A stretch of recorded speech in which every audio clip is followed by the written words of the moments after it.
parle. Chaque jour, Charles et Carole vous présentent la leçon de l'école du sabbat.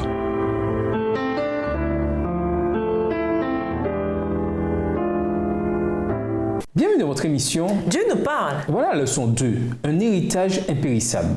Étude de la semaine, 1 Pierre 1, les versets 1 et 2, Jean 3, verset 16, Ézéchiel 33, verset 11, 1 Pierre 1, les versets 3 à 21, Lévitique 11, les versets 44 et 45, et 1 Pierre 1, les versets 22 à 25. Versets à mémoriser. Comme vous vous êtes purifiés par l'obéissance à la vérité en vue d'une affection fraternelle sans hypocrisie, aimez-vous les uns les autres avec ferveur d'un cœur pur. 1 Pierre 1, le verset 22. Quand on étudie la Bible, en se concentrant sur un livre à la fois ou même sur une portion d'un livre, il convient si possible de répondre à quelques questions. D'abord, il serait bon d'identifier le public visé. Deuxièmement, et peut-être plus important encore, il serait bon de savoir la raison précise de l'écrit en question. Quel était le problème, s'il y en a un, que l'auteur voulait régler, comme Paul qui écrit aux Galates au sujet des erreurs théologiques qui avaient cours sur le salut et la loi.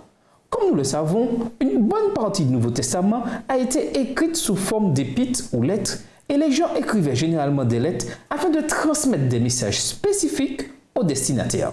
Autrement dit, quand nous lisons Pierre, il serait bon de savoir autant que possible le contexte historique de sa lettre. Que disait-il et pourquoi? Et par-dessus tout, bien entendu, quel message peut-on en retirer? Nous à qui elle est également adressée. Comme nous le verrons bientôt, rien que dans les premiers versets, Pierre a beaucoup de vérités importantes à nous révéler aujourd'hui, nous qui vivons des siècles après leur rédaction. Et nous vous laissons à cette réflexion, de nombreuses Bibles comportent des notes d'études accompagnant les textes scripturaires. Au revoir. Et à demain si tu veux. Dieu nous parle. Chaque jour, Charles et Carole vous présentent la leçon de l'école du sabbat.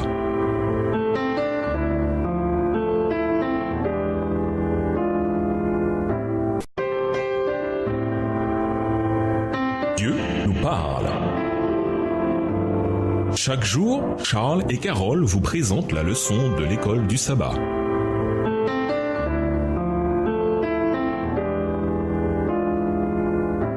Bienvenue dans votre émission. Dieu nous parle. Nous voilà à la leçon de dimanche, aux exilés. Si l'on vous donne un morceau de papier commençant par « Cher monsieur », vous saurez qu'il s'agit d'une lettre et que la lettre vient d'une personne dont vous n'êtes pas très proche.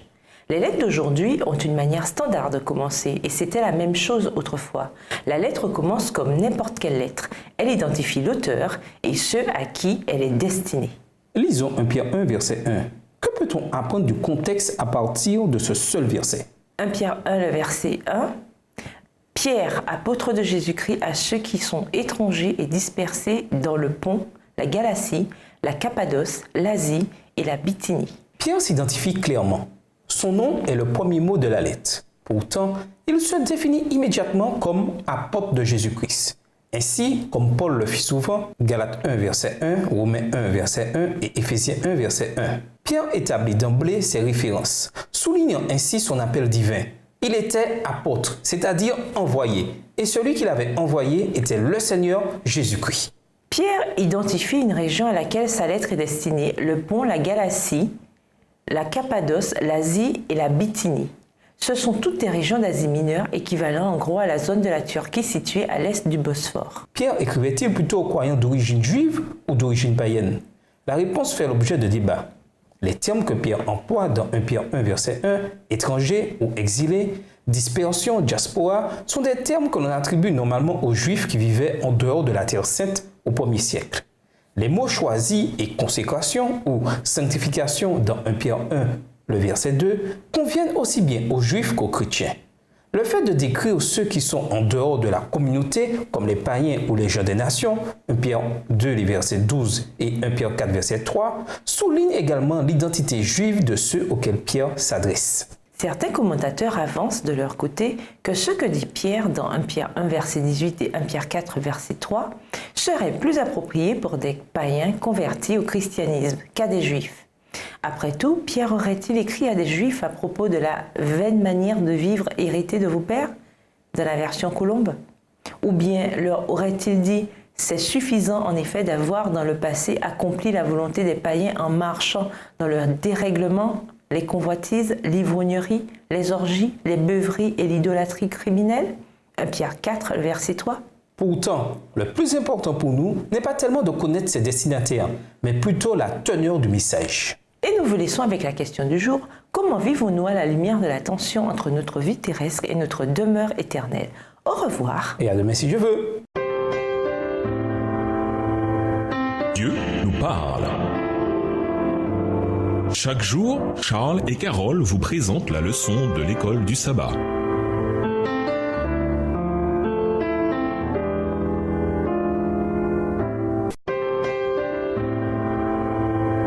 Dieu nous parle. Chaque jour, Charles et Carole vous présentent la leçon de l'école du sabbat.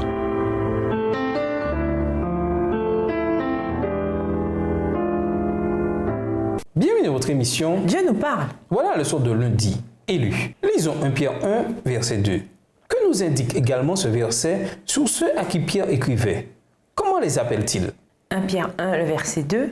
Et qui sont élus selon la préscience de Dieu le Père par la sanctification de l'Esprit, afin qu'ils deviennent obéissants et qu'ils participent à l'aspersion du sang de Jésus-Christ, que la grâce et la paix vous soient multipliées.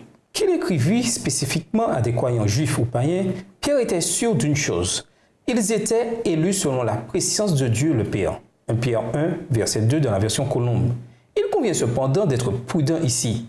Cela ne veut pas dire que Dieu en a prédestiné certains à être sauvés et d'autres à être perdus, et que par chance, ceux à qui Pierre écrivait se trouvaient justement faire partie de ceux qui étaient choisis ou élus par Dieu pour le salut.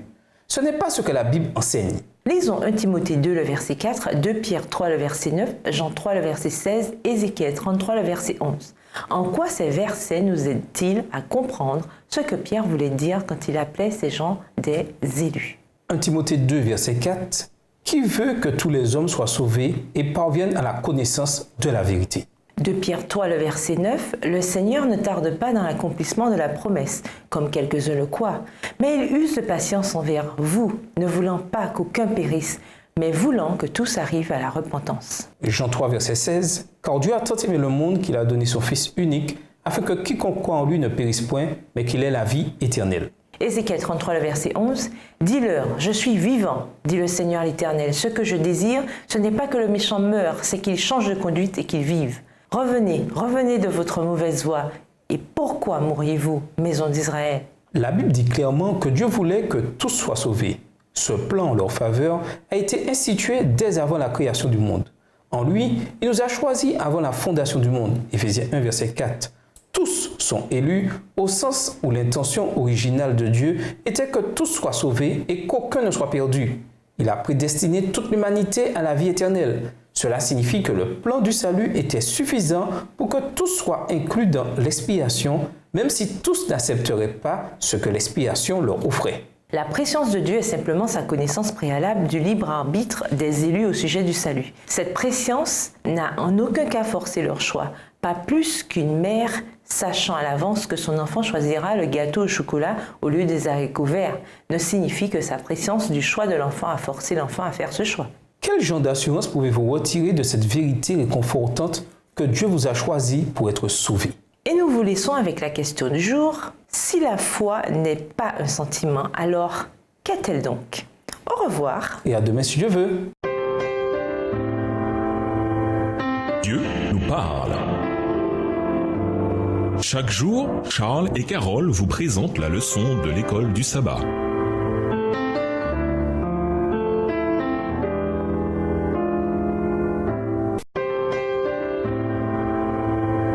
Dieu nous parle. Chaque jour, Charles et Carole vous présentent la leçon de l'école du sabbat.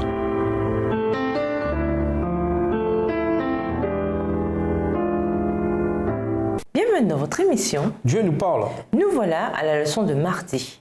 Thème clé. Lisons 1 Pierre 1, les versets 3 à 12. Quel est le message principal de Pierre dans ces versets? 1 Pierre 1, les versets 3 à 12. Béni soit Dieu, le Père de notre Seigneur Jésus-Christ, qui selon sa grande miséricorde nous a régénérés pour une espérance vivante par la résurrection de Jésus-Christ d'entre les morts, pour un héritage qui ne se peut ni corrompre, ni souiller, ni flétrir, lequel vous est réservé dans les cieux. À vous qui, par la puissance de Dieu, êtes gardés par la foi pour le salut prêt à être révélé dans les derniers temps. C'est là ce qui fait votre joie. Quoique maintenant, puisqu'il le faut, vous soyez attristés pour un peu de temps par diverses épreuves, afin que l'épreuve de votre foi, plus précieuse que l'or périssable, qui cependant est éprouvée par le feu, ait pour résultat la louange, la gloire et l'honneur lorsque Jésus-Christ apparaîtra.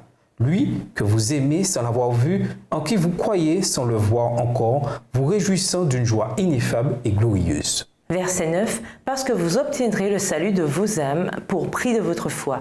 Les prophètes qui ont prophétisé touchant la grâce qui vous était réservée ont fait de ce salut l'objet de leur recherche et de leur investigation. Voulant sonder l'époque et les circonstances marquées par l'Esprit de Christ qui était en eux et qui attestait d'avance les souffrances de Christ et la gloire dont elles seraient suivies. Il leur fut révélé que ce n'était pas pour eux-mêmes, mais pour vous qu'ils étaient les dispensateurs de ces choses que vous ont annoncé maintenant ceux qui vous ont prêché l'Évangile par le Saint-Esprit envoyé du ciel, et dans lesquels les anges désirent plonger leur regard. Dans sa salutation à ses lecteurs dans 1 Pierre 1, les versets 1 et 2, Pierre a déjà mentionné le Père, le Fils et le Saint-Esprit. 1 Pierre 1, verset 2.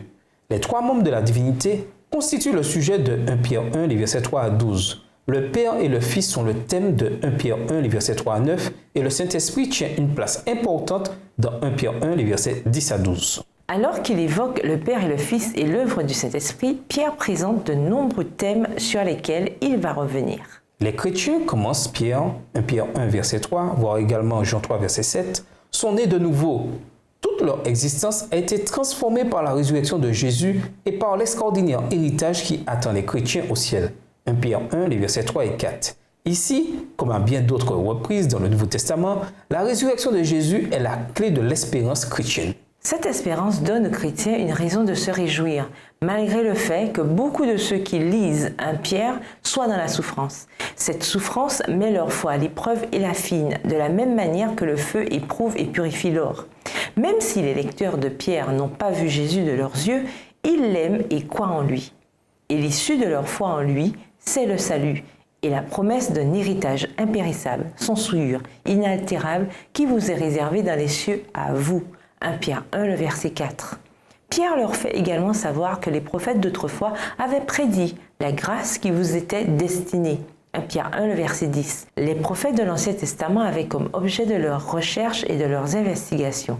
1 Pierre 1, verset 10, le salut que ces gens-là étaient en train d'expérimenter en Jésus. Tandis qu'ils subissent la persécution à cause de leur foi, Pierre souligne qu'ils sont au cœur d'un conflit bien plus grand entre le bien et le mal. À la fin, il cherche à les aider à rester fidèles à la vérité, même dans les épreuves.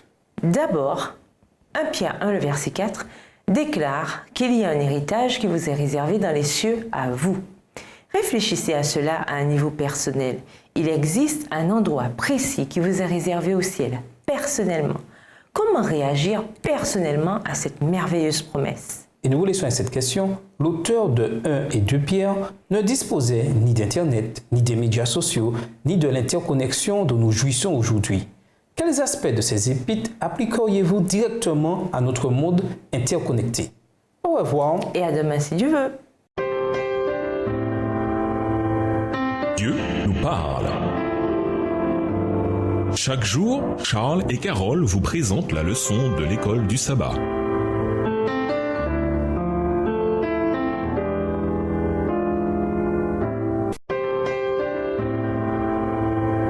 Dieu nous parle. Chaque jour, Charles et Carole vous présentent la leçon de l'école du sabbat.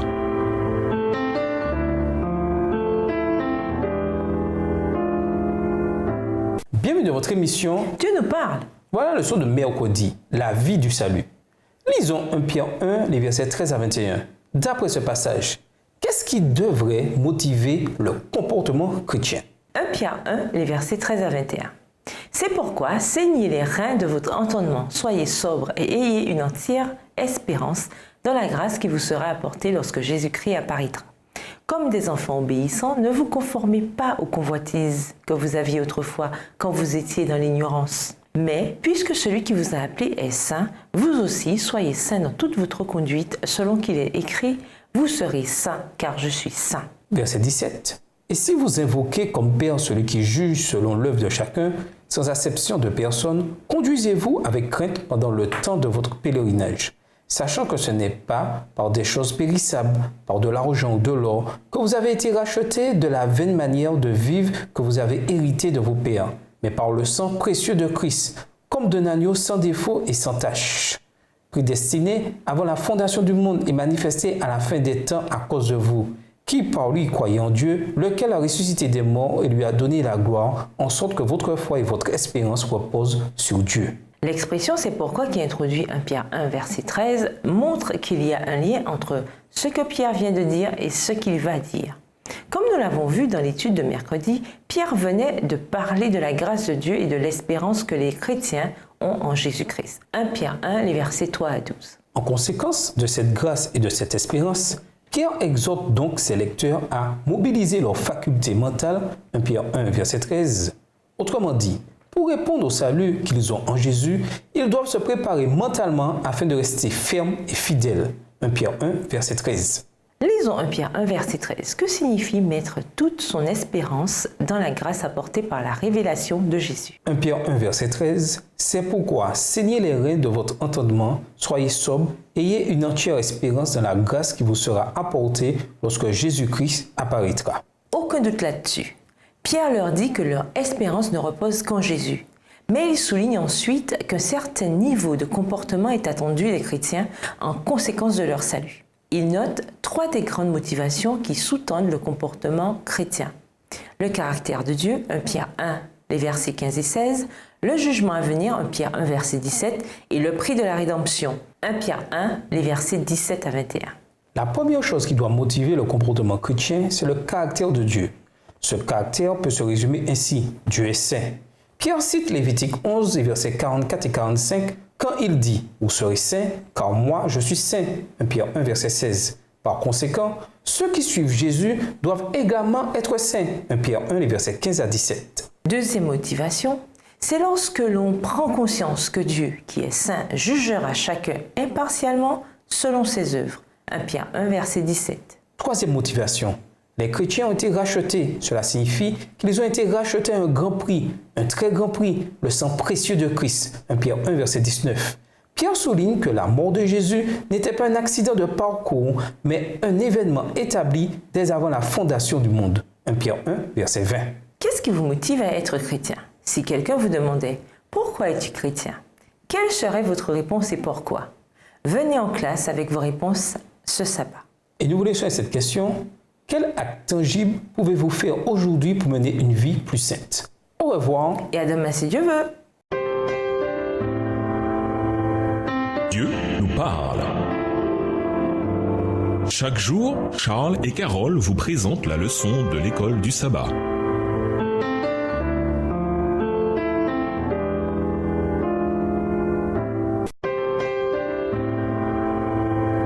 Dieu nous parle. Chaque jour, Charles et Carole vous présentent la leçon de l'école du sabbat.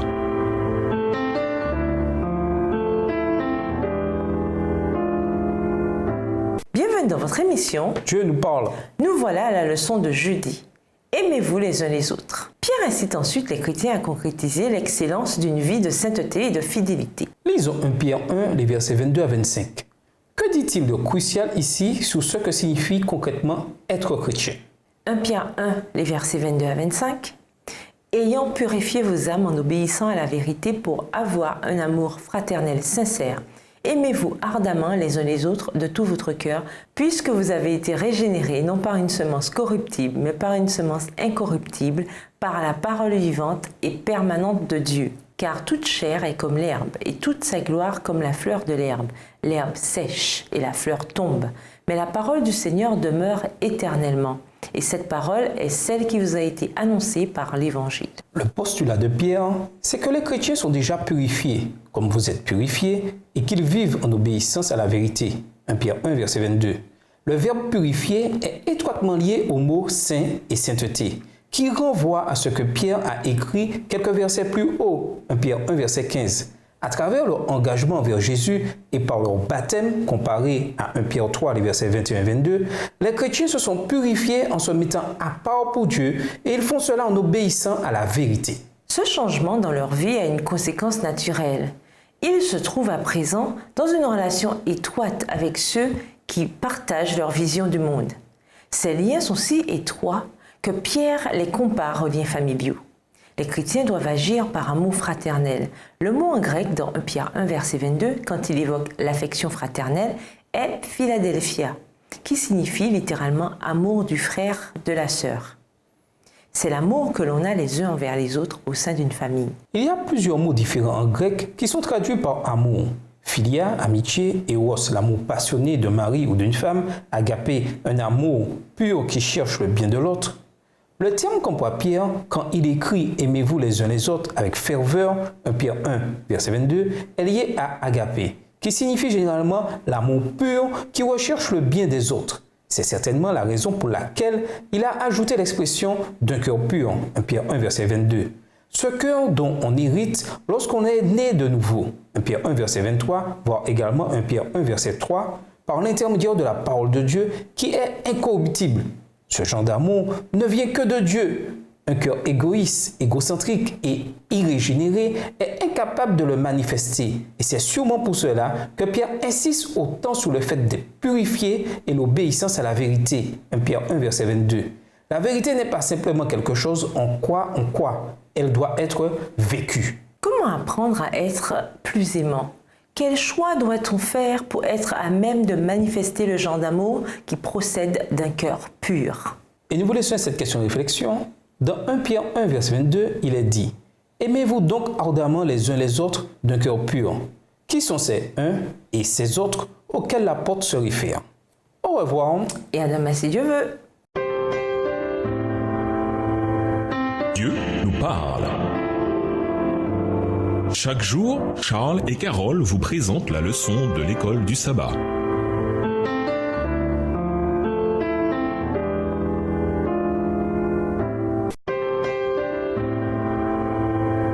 Dieu nous parle.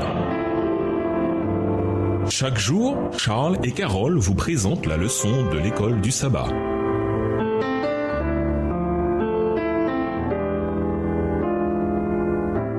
Bienvenue à votre émission Dieu nous parle. Voilà la leçon de vendredi. Pour aller plus loin, nous vous invitons à lire les chapitres suivants, le Christ, chemin de la vie, aux pages 428 à 432 et Obéissance parfaite grâce au Christ, les pages 438 à 441, dans le livre Message choisi, volume 1, livre écrit par Ellen G. White. Ce premier chapitre de Pierre est étonnamment riche et profond et couvre beaucoup de sujets.